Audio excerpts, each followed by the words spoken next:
My name is Pat Mancuso. Welcome to the Success Ascent. We are excited that you're here today. Our interview today is with Myra Oliver. Myra is an entrepreneur, business owner, investor, and recent Amazon best-selling author of the book Down Home Money. Myra is going to talk about her journey from a stylist, a hairstylist, to a multi-millionaire through very simple investing strategies. I know that you're going to enjoy our session today, so on to the ascent. Ladies and gentlemen, welcome to the Success Ascent. My name is Pat Mancuso, and I am excited to be with you today and introduce somebody that I've known for a long time. And the privilege that I have today is to interview her right after the release of her recent book. And so I want to welcome Myra Oliver. She's out of Denton, Texas, and she's got that Southern drawl, which we all so much love to hear. I just love that. And she is the author, entrepreneur, investor, business owner, and she's also the author of the recent release, Down Home Money. And the subtitle is A Simple Approach to Financial Freedom. And she's established this YouTube channel and this following. So we're excited to have you today, Myra. So Myra, welcome.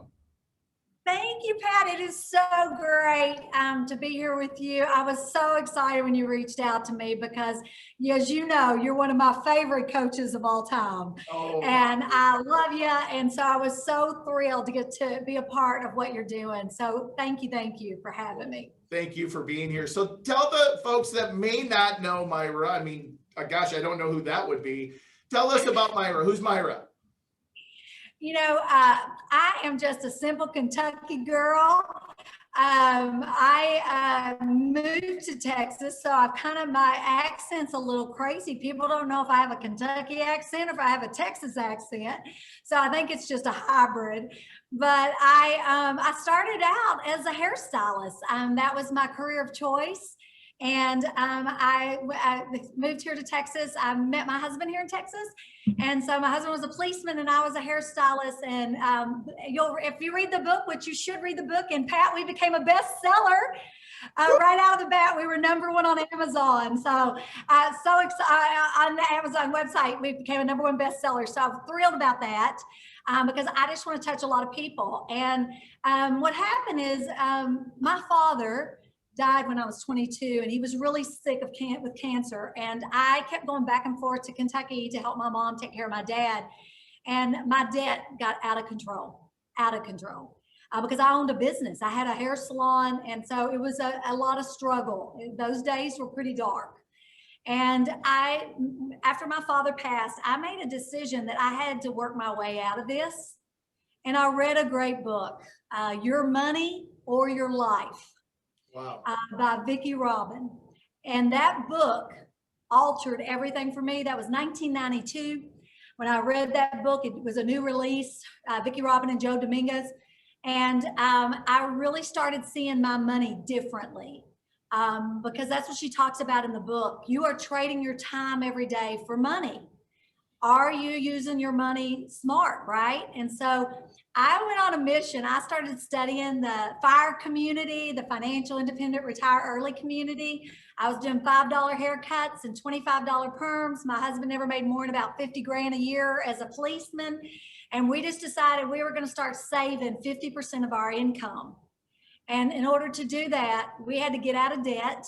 And we had to buy some rental property. And so our goal was to get to millionaire status, honestly, because millionaire just sounded good, right? Especially in the 80s and 90s. So we worked really hard. It took 13 years for us to hit the $1 million.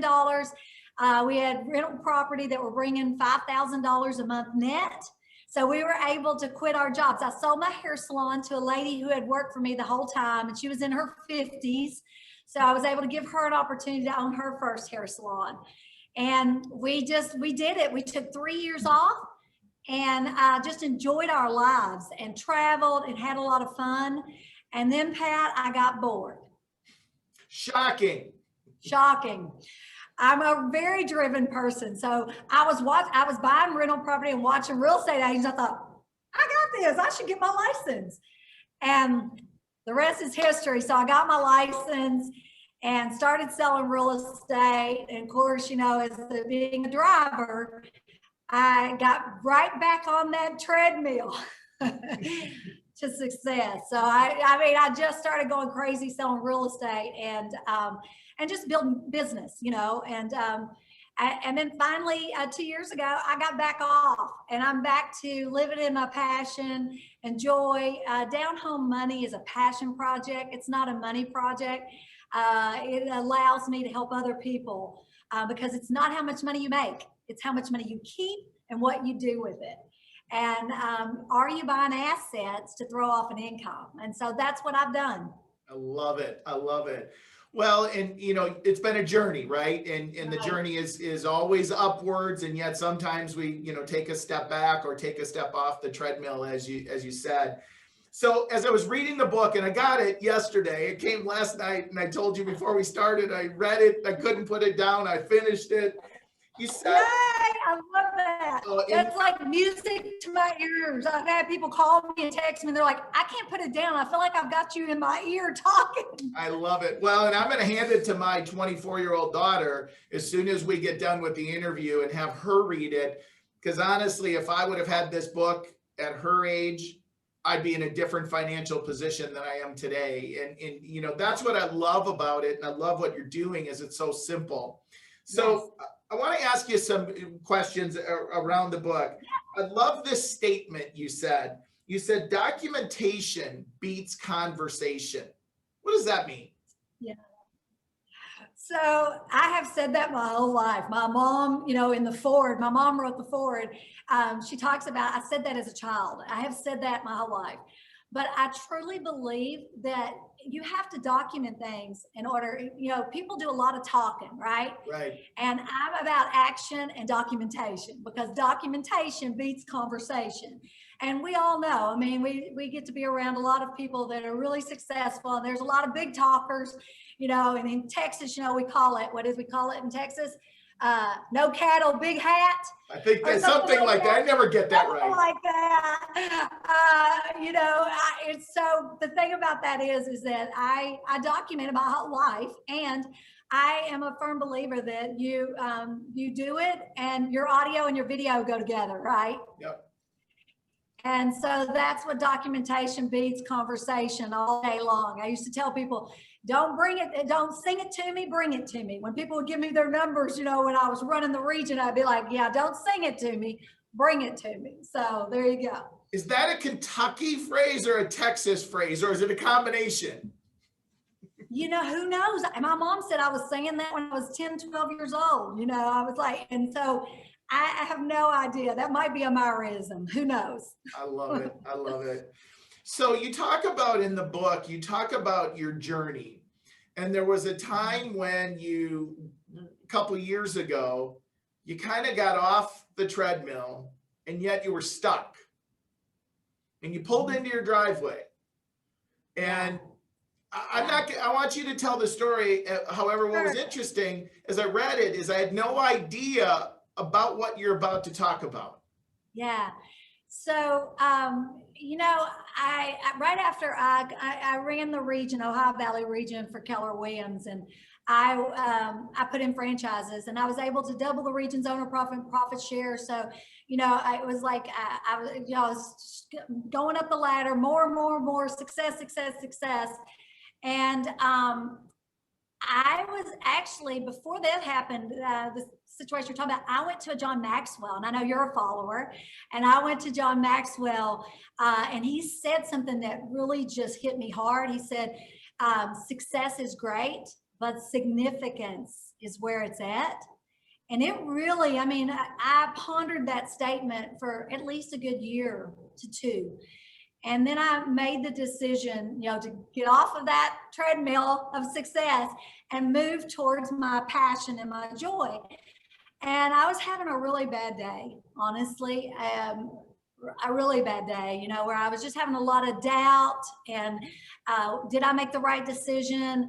A lot of us do that. We have those days where we're wondering, wow, nothing's going right. And am I making the right decision? So I live out in the country, and I pulled up, and I have a gate that goes to my property. And I pulled up, and I looked to my left, And there was this beautiful, I'll show you, because I had it blown up. I love it. There was this, can you see that? I can, yeah, the beautiful hawk. Yes, that is it. That's sitting on my mailbox. Can you believe that? Love So it. I pulled up, I had that blown up because it just blew me away. I pulled up and there was this hawk, and I'm telling you, he was within 3 feet of me. And he just was sitting there looking at me. And I was kind of blown away because he was absolutely gorgeous, as you just saw. And it kind of blew me away. So I just paused and I rolled my window down and I sat there and looked at him. I mean, it seemed like forever, but it wasn't, of course.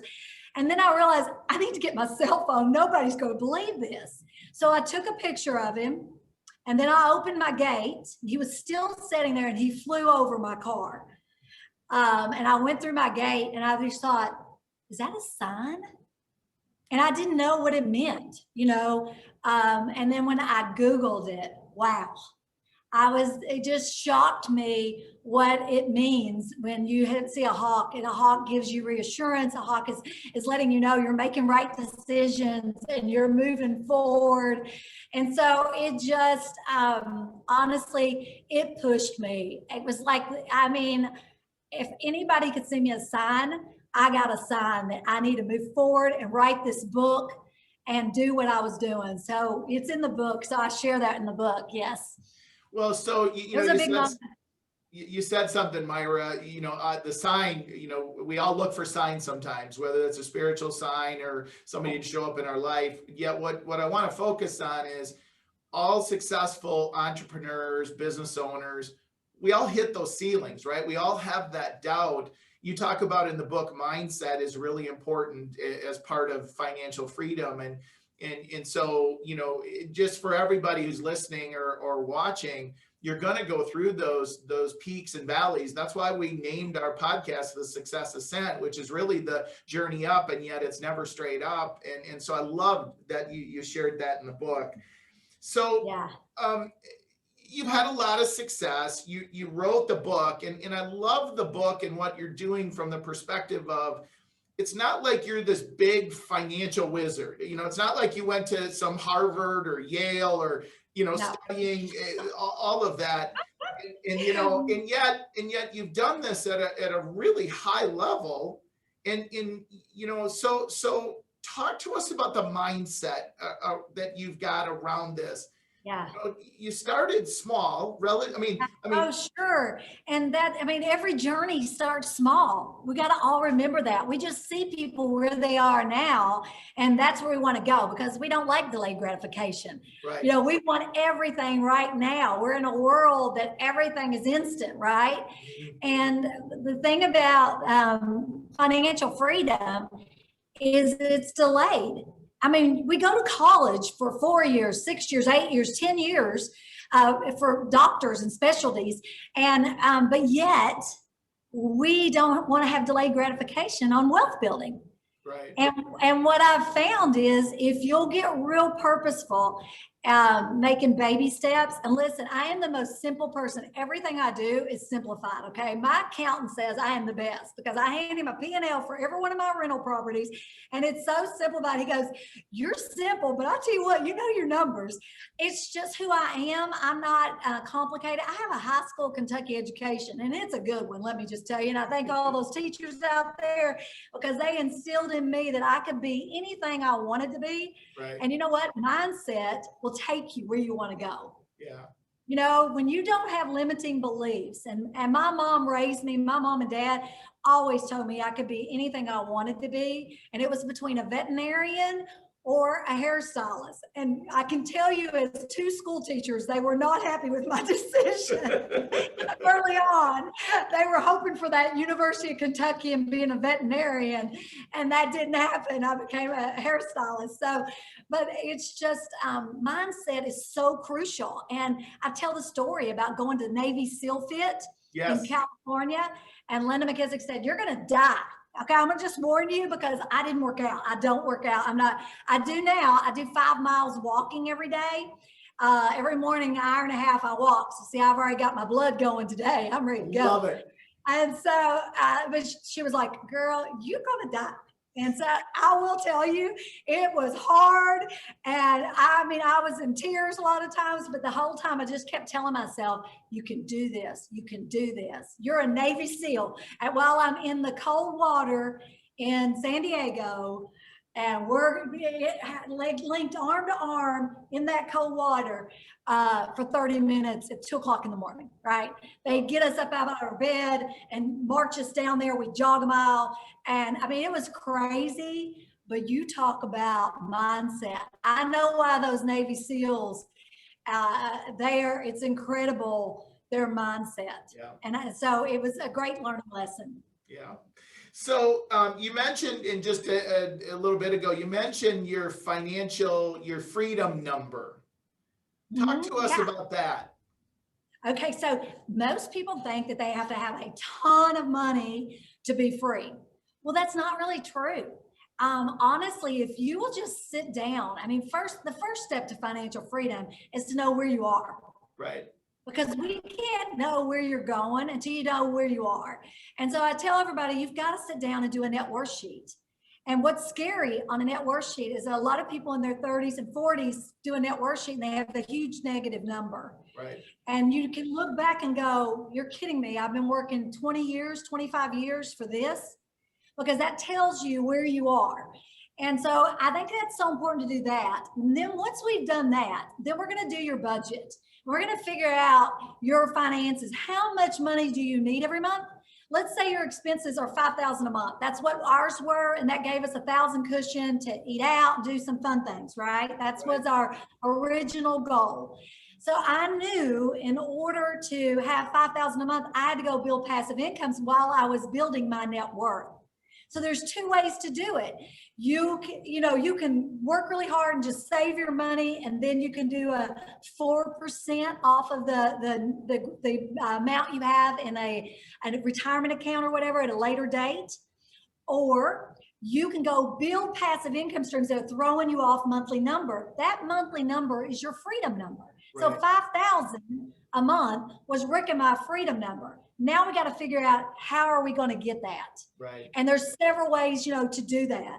I tell you what I'm learning right now, Pat, that's just been fascinating. And I've done some YouTube videos on it. So go to my YouTube channel, Down Home Money, because I'm having fun with it. I'm building a dividend investment portfolio. Yes. And oh my gosh, I've never done that before. Now I have a SEP plan that I started many years ago, and it's been amazing. And you probably saw my numbers for that because I did my actual portfolio. I wanted people to see how compounding can make you wealthy. Right. If you will just contribute a certain amount every month. And if I can get my 20 and 30-year-olds to do this, they can be wealthy. I mean, honestly, without changing anything else they're doing, they can be wealthy by putting a certain set amount. And 20 years old, it's $95 a month. Come on now, $95 a month. Yeah. And so anyway, so that's my whole thing. The freedom number is the number. So let's say you can get by with $2,500 a month. So you can actually have less assets throwing you off. So it is a very personal number because not everybody wants to live in a mansion. Not everybody wants to drive a new car. Some people would prefer to have freedom than have stuff. Right. So we're showing people how to build dividend investments. I am doing videos. I started 6 months ago. And my first goal was just like my rental property was to make $1,000 a month in dividends. And I just hit it. I hit $3,013.33. Who's counting? Last quarter. And so I've hit $1,000 a month. And I'm just doing it with buying dividends. I'm not buying growth stocks. I'm buying stocks that throw off a great dividend. And so anyway, that's been fun. So there's so many different ways to make money. I've also, I have cleared out my garage. I have gotten rid of stuff. I read a great book, The More of Less, by Joshua Becker. And it is so true. We're so bombarded with stuff that it's really takes away our clarity of life and our purpose and what we're doing. Right. Well, and I watched that video that you did on the dividends, and you know what people may tend to think is, oh my gosh, I need to buy hundreds of thousands of dollars of stock to do that. And in that video, you talked about it. That's just not true. It's not true. And it is. And so, I mean, I had one of my viewers that asked how he could make $50 a month. So I did that video and I showed it with a cheaper stock. And right now you need to buy some of that, by the way, because it has had a little drop because energy stocks are down right now. Right. Energy stocks pay higher dividends and they're down right now. So today's going to be a buying day. Towards our dividends. And she's got stock tips too. I love this. I love this. You know what I loved about the book, Myra, is it's not just one thing. So you talk about a number of different strategies. They're simple strategies. They're strategies you can start tomorrow, no matter where you're at. And that's really the key. No matter where you're at is to start tomorrow. You also talk about, and you kind of just alluded to it, some side hustles and that's, of course, in our world today, that's the conversation is side hustles. And so you brought that into the opportunity as well. And that just, again, is more of the passive, I mean, not entirely passive, and yet some of the passive income. Yeah. So, really financial freedom is about, you either are going to get really frugal and get really purposeful. Because I have a lot of people that say to me, look, I'm a policeman. This is how much money I make. I'm not going to make more than this. Now, real estate agents, they have the opportunity of a lifetime. Nobody tells them what they're worth. They get to determine that. Right. But policemen, school teachers, principals, their income is limited.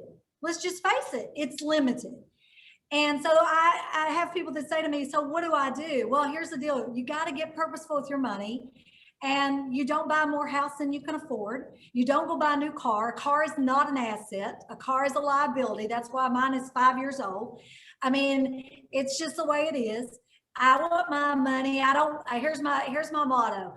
I don't live in my money. I don't drive my money, and I don't wear my money. My money makes me money. And so I share that with them. I'm like, so if we get purposeful in your expenses, and we're going to have to cut. I tell people when I first start meeting with them, like I said, this is a passion project. So I consult with people. I do it once a month. It's free. It's just to help people because this is my way of paying it forward. And so I consult with them and I tell them, okay, we got to cut 20% across the board. Figure it out where we're going to cut, because you got that 20% is for you. And it's for retirement. And that's not going to get you to financial freedom. We're going to start cutting more and more, but I need you to get used to that before we go deep. Because you can do it two ways. You can either cut your expenses and keep making the same amount of money you're making, or you can get a hustle. And there's so many side hustles. Who knew that you make money on YouTube? Who knew that through affiliate marketing, that you can do affiliate marketing? There's so many ways to make money. Buying stuff on eBay and reselling it. I have a nephew that has a huge garage, and he goes garage selling, buys stuff, puts it in his, and has these sales, and he's killing it. Yeah. And so what I find is where there's a will, there's a way. And if you want it bad enough, you will figure out a way to get you financial freedom. But the fastest way is to use your job to pay your expenses, go get you a side hustle, and that's all the money we're going to use to build you a passive income, whether it's real estate, dividends, or whatever you do. So one last point from the book, and then we'll shift gears a little bit, is you talk about investment properties. And people look at that and they go, well, yeah, you started 30 years ago and, you bought your first property at $35,000 or $40,000.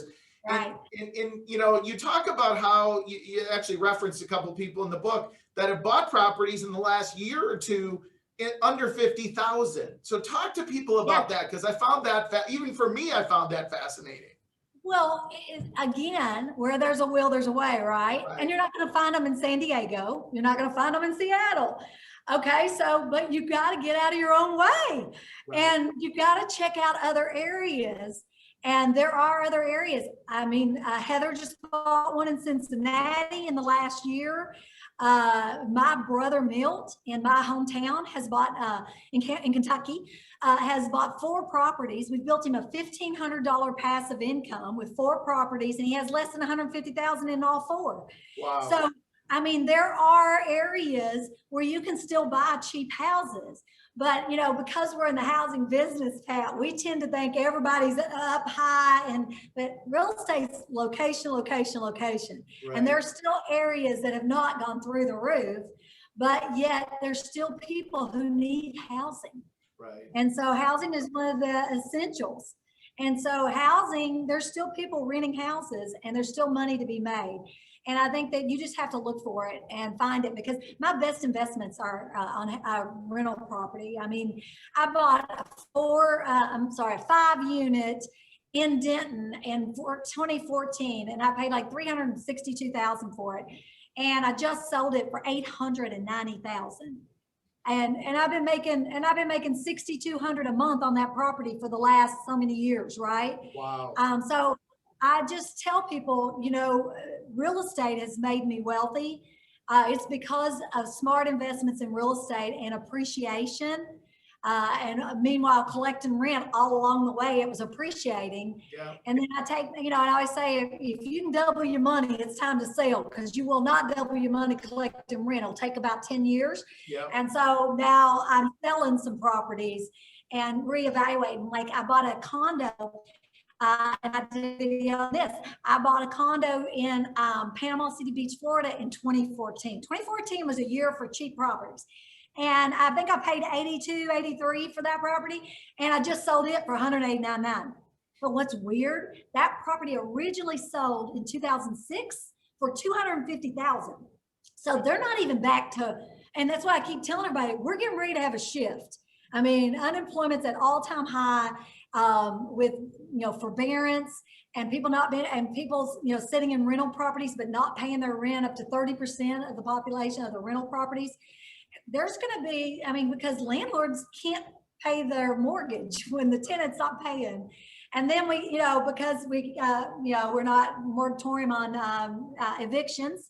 So until January. So it's going to be interesting. And I've been through a couple of those, and that's a buying season. Absolutely. So absolutely. I'm telling people, get prepared, and it may take a year. Honestly, it doesn't move fast. And I tell people all the time, it doesn't move fast. It may take a year, but we're going to be in a buying time. It's going to be a great time to build wealth. I love it. I love it.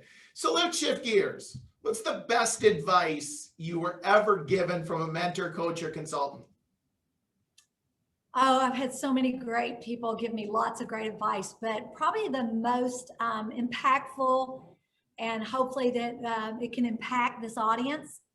I had a gentleman that I cut his hair, and I met him in the mall. I just went up to him because I was trying to build my business, and I just said, "Hey, will you let me cut your hair?" And he was like, he couldn't believe it, because he was like, "I can't believe this young girl." And so he let me cut his hair. And we built a 12-year, I cut his hair for 12 years.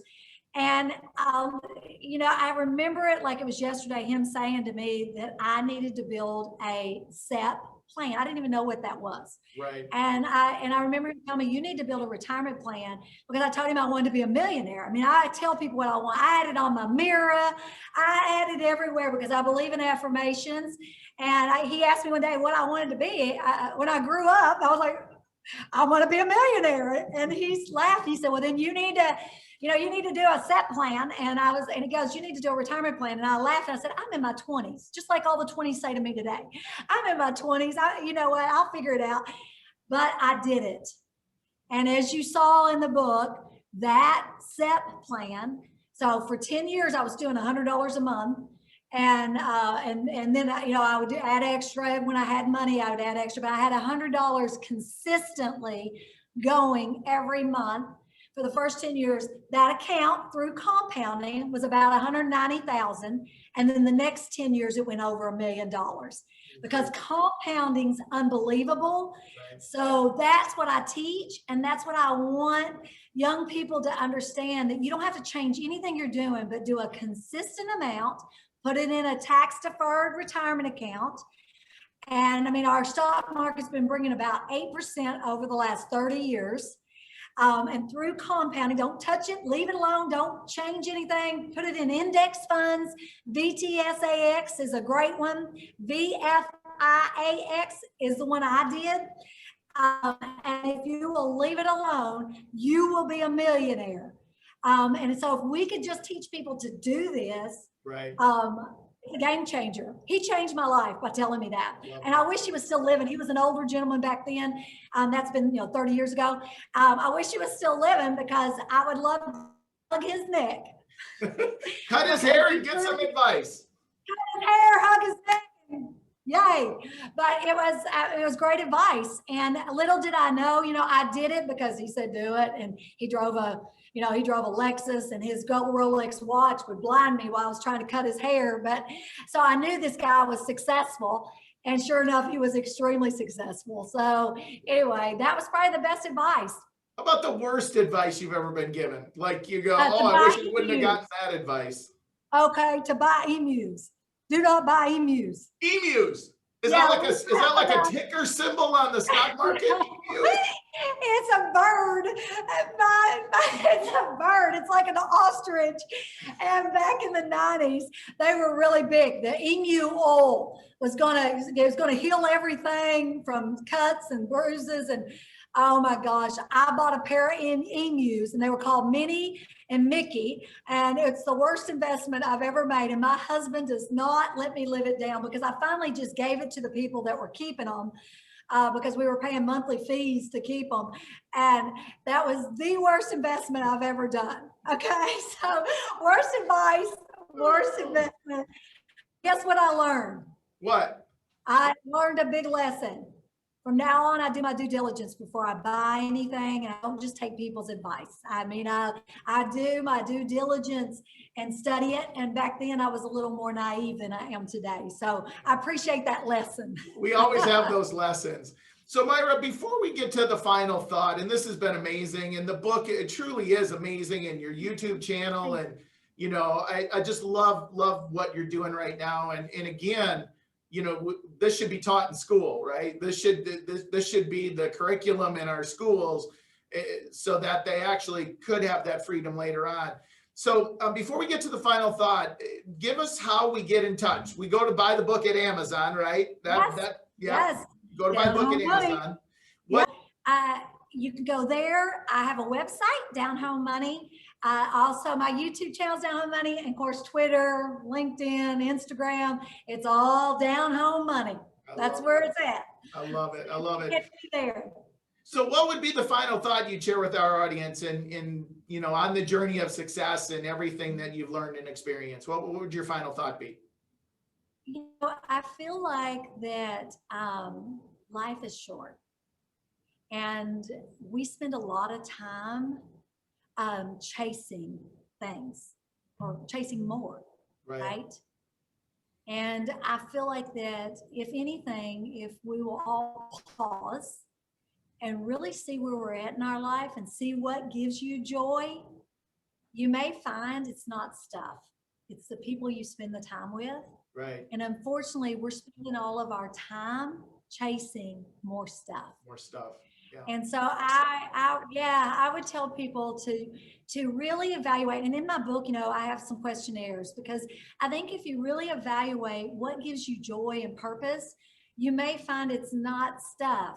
Right. And you may find that maybe you need to reevaluate your schedule, because you're working so much for stuff and to make more money. And the only reason a lot of times you got to make more money is because of all the stuff you're trying to pay for.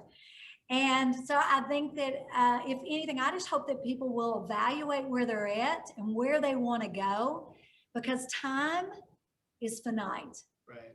Money is infinite. And I love that part of the book, those three areas, all those questions. It's a stop, slow down, and go back to that. Yes. And so I just want people to understand that you aren't going to get any more time. And I think I realized that because I'm in my second half of my life. And I think it made me really realize, what is it I want to do while I'm healthy and I feel good? And who do I want to spend the rest of my life with? Do I want to keep chasing something or more? Yep. Or do I want to spend time with the people I love? Because, Pat, people go to work all day, they get home, they, help kids with homework, they have dinner, and then they go to bed and they get up and do it again. And they're not really enjoying their lives. There's a lot of stress in the, and right now in our country, 70% of our populations live in paycheck to paycheck. Right. And we could stop that. I mean, we really can, because it's not how much money you make. It is how much money you keep and what you do with it. And are you buying assets to throw you off another income stream? Right. And it starts with $100. Yeah. $100. It's not big money. And that's what I think is the most important. Well, first of all, the lesson I've learned today is when the emu salesman comes to the door, take some time to do diligence. Yep. No emus. I love that. Emus. Although the emu oil is really great stuff, but don't buy them. Don't buy them. Don't buy them. No. Well, Myra, oh my gosh, what great information, content, ideas, mindset pieces, and if you're listening today, please go buy the book at Amazon, because I read it last night. I couldn't put it down. It was just so awesome. So I want to thank you again for being here today. Listeners, as you know, the Success Ascent is at all your favorite major podcast sources. If you may, please go subscribe, download, and share. We appreciate you all so much. Thanks again, Myra. Be safe, be healthy. Have a great day, everybody. Take care. If you've not yet subscribed, please go to your favorite podcast source and subscribe to the Success Ascent, or simply go to www.thesuccessascent, and that's ASCENT.com, thesuccessascent.com. Thanks so much for joining us today. We look forward to catching you on the next ascent.